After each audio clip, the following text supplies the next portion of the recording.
क्यों उदास बैठे हो, बज़्म में क्यों उदास बैठे हो जब हमारे ही पास बैठे हो।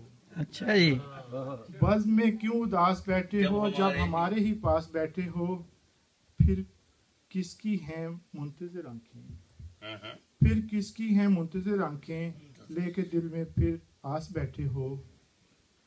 जबकि आंखों से मैं छलकती है, जबकि आंखों से मैं छलकती है, लेके क्यों फिर गलास बैठे हो। कोई अपना बिछड़ गया है क्या, कोई अपना बिछड़ गया है क्या, इस कदर बदहवास बैठे हो।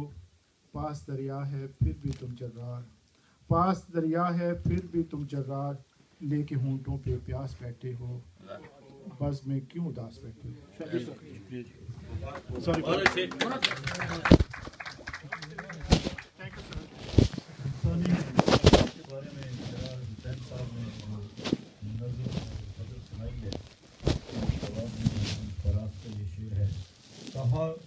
कहा था किसने कि अहदे वफा करो मुझसे, जो यूं किया है तो फिर क्यों गिला करो। वाह क्या कहना।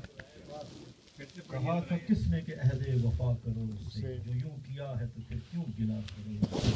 तो आपकी